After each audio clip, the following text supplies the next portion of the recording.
Proceso de actualización curricular de Ciencia y Tecnología para segundo ciclo. Webinar 5. La Tierra y el espacio exterior.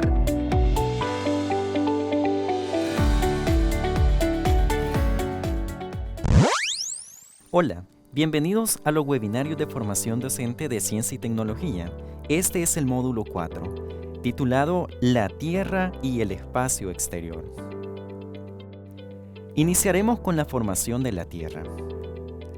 La naturaleza humana hace que siempre nos hagamos preguntas, y muchas de esas preguntas pueden ser profundas y difíciles de contestar, como las que planteo a continuación. ¿Cuándo y cómo se formó la Tierra? ¿O qué tan antiguo es nuestro planeta? Podemos hacer esta clase de preguntas cuando desarrollamos contenidos con nuestros estudiantes. O también podemos plantear situaciones como: ¿es posible que la Tierra haya sido muy diferente al como es en la actualidad? La formación de la Tierra ocurrió hace aproximadamente un poco más de 4.500 millones de años, y puede ser explicada su formación por la teoría nebular, la cual muestra que en el espacio interestelar existía materia en forma de gas y polvo que estaba rotando, que con el tiempo formó un disco, y luego ocurrió un colapso gravitatorio.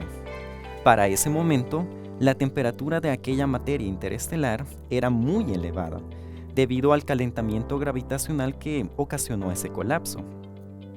La Tierra y los demás planetas, así como el Sol, se formaron a partir de esta nube. Esta nube estaba en rotación y es denominada una nebulosa solar o nebulosa presolar. Cuando se formó la estrella primitiva que ahora conocemos como Sol, se marcó un fin en ese periodo de contracción y por lo tanto la temperatura comenzó a disminuir. Las sustancias con puntos de fusión más elevados, como consecuencia, se comenzaron a condensar en pequeñas partículas. Estas partículas que se formaron comenzaron a tener colisiones repetidas, ya que esta nube estaba en rotación. Estas colisiones repetidas provocaron la unión de estas masas en cuerpos más grandes. A este proceso se le conoce como acreción, el crecimiento de un cuerpo por agregación de cuerpos menores. Así, podemos decir que la Tierra se formó a partir de una nebulosa solar y por el proceso de acreción. Cuando ocurrió este proceso de acreción, se formaron los denominados protoplanetas, que con el paso del tiempo se convirtieron en los planetas. ¿Qué ocurrió después? Analicemos algunos de los procesos más importantes que ocurrieron después de esta etapa. Como aún existía materia rotando a gran velocidad, esta comenzó a impactar en esta Tierra primitiva que se había formado. Además, hubo una desintegración de elementos radiactivos, que como ustedes saben, el decaimiento radiactivo conlleva liberación de energía en forma de calor. Estos dos procesos, los impactos del resto de la nebulosa y la desintegración radiactiva, provocó un aumento en la temperatura de la Tierra. De esta forma, metales como el hierro y el níquel comenzaron a fundirse y comenzaron a penetrar hacia el centro del planeta Tierra. Y es entonces cuando se formó el núcleo que ahora conocemos en nuestro planeta. Otro proceso importante como consecuencia de el cambio de temperatura en la Tierra primitiva fue la diferenciación química, pues debido a esto se formaron masas flotantes de roca fundida que ascendieron hasta la superficie. Y como es de esperar, la temperatura iba a ser menor, comenzaron a enfriarse o solidificarse, y así se formó la corteza primitiva. Pero no solamente existía materia en forma de estado sólido y en estado líquido, también existía materia en estado gaseoso. Así que estos compuestos gaseosos, por diferencias de densidad y otros procesos, escaparon del interior de la Tierra y comenzó a formarse de manera gradual la atmósfera primitiva. Ahora que ya conocemos de forma general cómo se formó el planeta Tierra, conozcamos su estructura. Actualmente sabemos que no podemos hacer un viaje al interior de la Tierra. Algunos escritores han plasmado en novelas o hemos visto en películas viajes ficticios, pero la realidad es que no podemos hacerlo. Es por eso que surge la pregunta, ¿cómo conocemos la actual estructura interna de la Tierra? Es una pregunta que pueden plantear a sus estudiantes. ¿Cómo es posible si ni siquiera podemos ir a unos cuantos kilómetros de profundidad en el interior de ella? Bueno, para conocer la estructura interna de la Tierra, especialistas como sismólogos, geofísicos, geólogos y otros afines estudiaron la forma en cómo se propagan las ondas sísmicas, debido a que estas, por ser un fenómeno ondulatorio, pueden viajar a través de la diferente materia que hay en el interior del planeta. Pueden propagarse, pero también pueden reflejarse, debido a que son ondas mecánicas. Es interesante que cuando son registradas estas ondas sísmicas en instrumentos como los sismógrafos, es posible determinar cómo ha sido el comportamiento de estas ondas en los diferentes medios que han viajado. De esta forma es que a través de estas ondas sísmicas ha sido posible de manera indirecta ver cómo está constituida la Tierra en su interior. Y se ha descubierto que está constituido por capas principales. Una analogía que pueden utilizar, un ejemplo sencillo, es el de una cebolla y pueden planteárselo a sus estudiantes. La cebolla tiene diferentes capas. Eso sí, la Tierra, con las capas que tiene en su estructura, sí podemos apreciar diferencias considerables. Podemos clasificar la estructura interna de la Tierra a partir de su composición químicamente, pero también de sus propiedades mecánicas, de una forma física. Por ejemplo, es de esperarse que a medida aumenta la profundidad, aumentan otras magnitudes físicas como la temperatura y la presión. Una roca que es sólida en la superficie, en el interior del planeta puede ser plástica o incluso puede estar fundida, debido a estos cambios de temperatura y presión. La clasificación química sugiere, como pueden observar en la imagen, que la Tierra tiene una corteza, que sería la parte más exterior del interior de la Tierra. Esta tiene un espesor de 30 kilómetros aproximadamente para la corteza continental y unos 5 kilómetros para la corteza oceánica, que es más delgada. Luego está el manto, que tiene una profundidad aproximada de 2.900 kilómetros y es la capa más grande de la Tierra. Está situada debajo de la corteza. Y luego tenemos el núcleo externo y el núcleo interno. El núcleo externo está constituido, como aprendimos anteriormente, de hierro y níquel, pero en estado líquido, mientras el núcleo interno está compuesto por estos mismos metales, pero en estado sólido. La clasificación física de la estructura interna de la Tierra sugiere 5 capas: la litosfera, que es una capa rígida; la astenosfera, que es una capa blanda con un comportamiento plástico, que sería esta que se encuentra aquí en segundo lugar. Pueden ir viendo las profundidades de cada una de estas capas. Luego está el manto, una capa más rígida que la astenosfera, pero también hay rocas que están muy calientes y son capaces de fluir de una forma gradual los materiales que se encuentran ahí. El núcleo exterior, que como ya aprendimos es una capa líquida de metales como hierro y níquel, y que son los generadores del campo magnético, ya que pueden hacer un fenómeno de convección, y estos metales también están acompañados de iones, partículas que están cargadas eléctricamente. Y como ya sabemos, este movimiento de partículas cargadas eléctricamente generan un campo magnético, que en el caso de la Tierra ya aprenderemos cómo es que funciona y para qué sirve.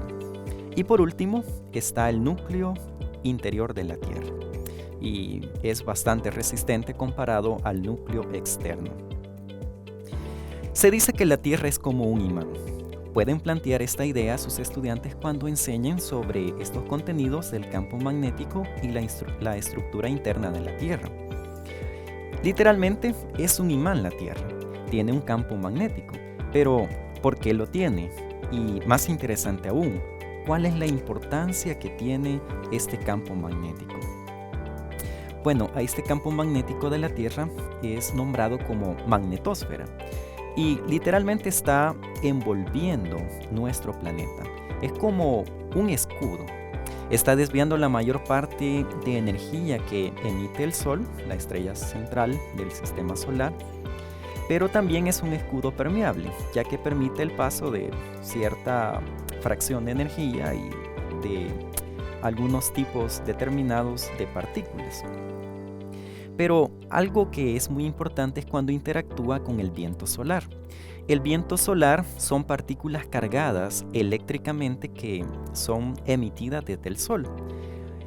Si no estuviera el campo magnético protegiéndonos, estas partículas serían muy dañinas. De hecho, la vida no sería como la conocemos. Cuando esto ocurre, el campo magnético cambia su forma y se reconfigura. Estos cambios pueden ser muy perceptibles para la sociedad humana y eso también si consideramos de que la actual sociedad humana depende mucho de la tecnología, que es sensible a estos cambios. La magnetosfera absorbe la energía que ingresa del viento solar y la libera mediante explosiones que son conocidas como tormentas geomagnéticas. Uno de los efectos más evidentes que produce la magnetosfera y sus interacciones es uno muy pero muy hermoso y que es observable en los cielos. Claro, en algunas regiones específicas de la Tierra. Estos son llamados fenómenos luminosos y específicamente recibe el nombre de auroras polares. Pero, ¿qué son y cómo se producen? A continuación pueden observar un video breve en el que se muestra este fenómeno.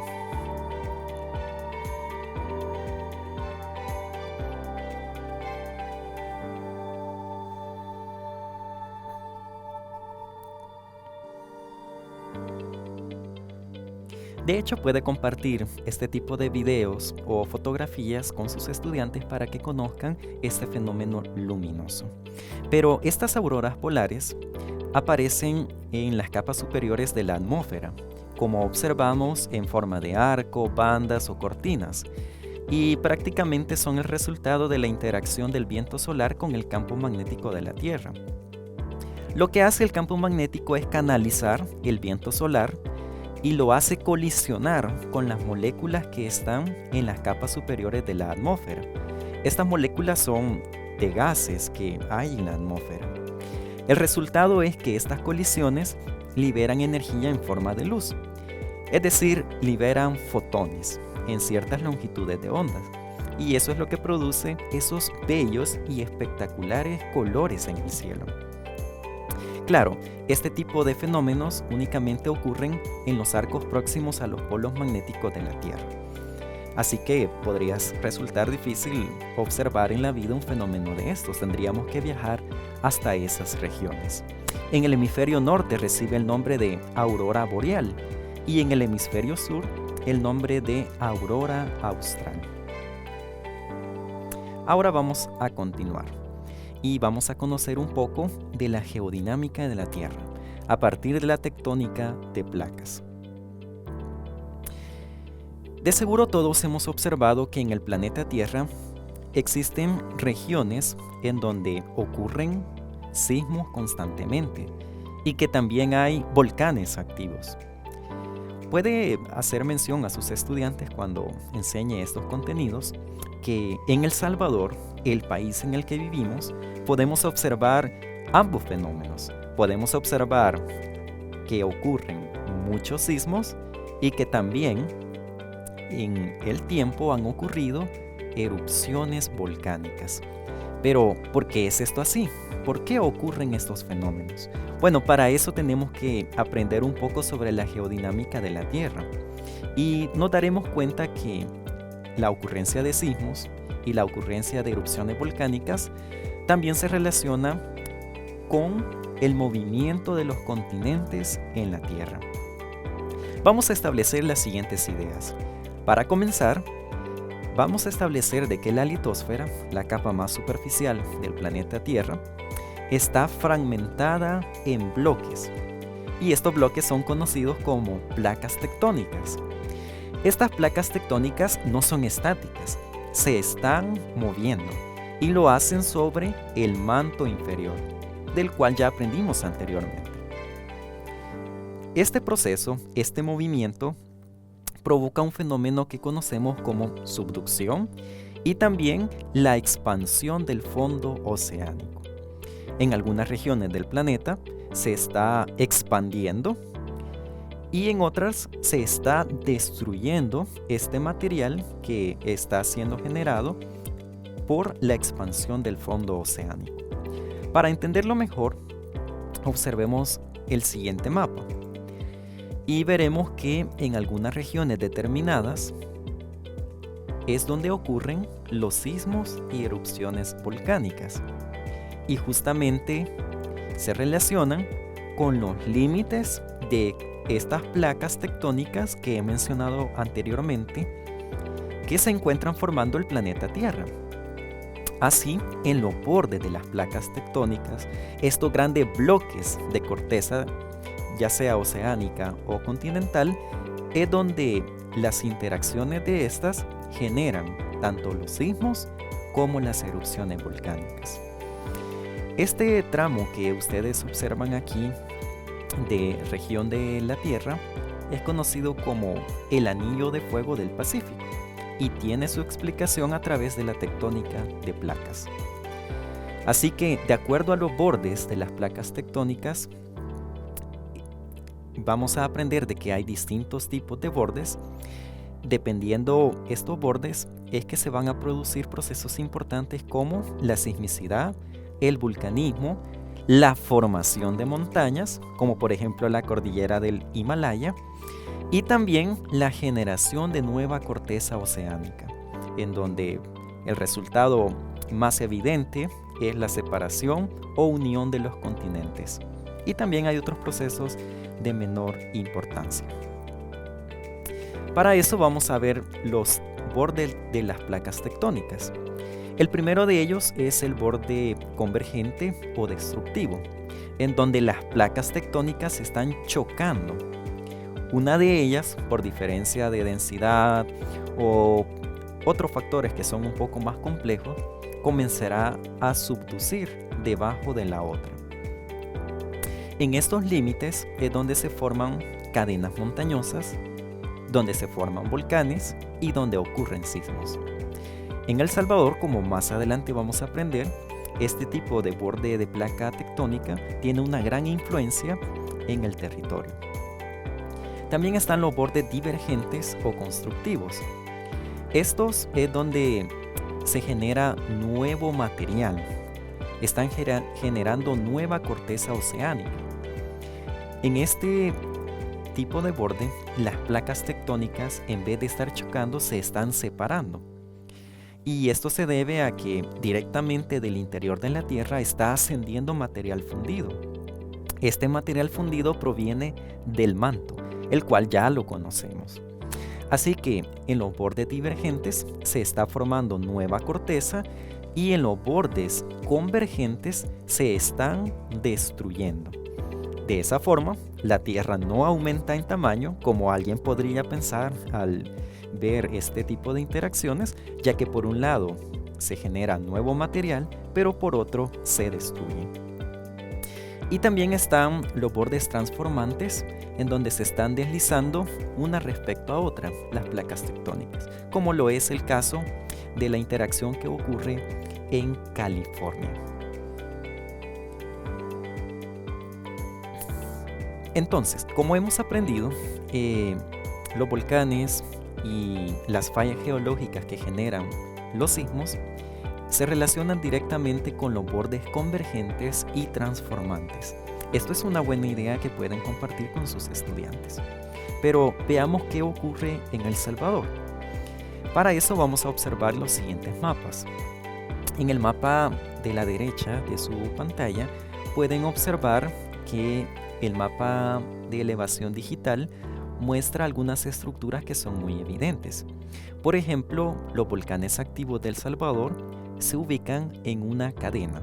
De hecho, esta cadena recibe el nombre de Arco Volcánico de El Salvador o Arco de Volcanes Activos de El Salvador. Pero también, por el otro lado, pueden observar que la ocurrencia de los sismos, que son los puntos en color rojo que aparecen, también ocurren en zonas específicas. Por ejemplo, las agrupaciones que hay de sismos en el interior de El Salvador aparecen en regiones muy específicas y determinadas. Y lo mismo ocurre con los sismos que han sucedido frente a las costas del Salvador. Pero, ¿qué importancia tiene esto? Reconocer dónde están los volcanes activos y dónde ocurren los sismos. Bueno, para eso vamos a analizar lo que es la tectónica de Centroamérica y vamos a tratar de entender mejor este aspecto. La primera pregunta que surge es, ¿cuáles son las placas tectónicas que interactúan en Centroamérica? Bueno, como pueden observar, una de estas placas es la placa de Cocos y la placa del Caribe. Pero también hay otra placa que es la placa norteamericana, que es la que estoy señalando. Hay una interacción triple que ocurre en la cercanía de El Salvador, debido a que frente a sus costas está un proceso de subducción, que son estas líneas color azul, en donde la placa de Cocos está subduciendo bajo la placa del Caribe. Como ya aprendimos, este tipo de interacciones generan sismos y genera volcanes. Pero también en El Salvador, en el pasado, tuvo como consecuencia este proceso de subducción el levantamiento epirogénico, es decir, el levantamiento del fondo oceánico para generar cadenas montañosas. Ese es el caso de Metapán, en donde ustedes pueden encontrar incluso fósiles marinos que en un momento estuvieron en un océano. Debido a los procesos de subducción, que en un momento la tasa en la cual estaba subduciendo la placa de Cocos aumentó y también cambió el ángulo de subducción, se produjo este proceso de levantamiento de la corteza oceánica. Y los volcanes son el resultado también de este proceso de subducción. Aproximadamente, la placa de Cocos subduce entre 70 y 80 milímetros por año. También existe la interacción de la placa del Caribe con la placa norteamericana, en donde hay un sistema de fallas transformantes o un borde transformante que también ya lo hemos identificado, que puede producir deformación en la corteza y también puede producir la generación de sismos. Debido a estas interacciones es que El Salvador está caracterizado por los volcanes activos y también por la ocurrencia de sismicidad. Pero puede preguntar a sus estudiantes, ¿han observado cómo se reportan los parámetros de un sismo sentido en El Salvador? Bueno, dos parámetros importantes de los sismos que se reportan en El Salvador y en todo el mundo es la magnitud, la cual cuantifica el tamaño de la energía que se libera durante el movimiento de la falla que genera el sismo, y también la intensidad. La intensidad y la magnitud no son lo mismo, y es una buena idea que usted puede dejar claro a sus estudiantes cuando desarrolle contenidos como este. Son diferentes. La intensidad hace referencia a la descripción cualitativa de los efectos que tiene el sismo, es decir, la percepción que las personas tienen de este, los daños materiales que genera o económicos. Para entender mejor, veamos la siguiente tabla, en donde se muestra la diferencia entre la magnitud e intensidad de un sismo. Podemos ver que se utiliza una escala conocida como la escala de intensidad de Mercalli modificada, que va desde el número 1 hasta el número 12. y de acuerdo a los daños o la percepción de cómo ha sido este sismo, puede ser numerado. Una persona en reposo ya puede sentir un sismo con intensidad de 2, pero hay que ser bastante sensibles para poder sentirlo. De 3 en adelante sí ya es mucho más fácil que nosotros podamos identificar que efectivamente ha ocurrido un sismo. Mientras la escala de magnitud sí se refiere a cuantificar la energía que ha liberado. En El Salvador han habido sismos muy importantes de grandes magnitudes, como por ejemplo los que ocurrieron en el año 2001.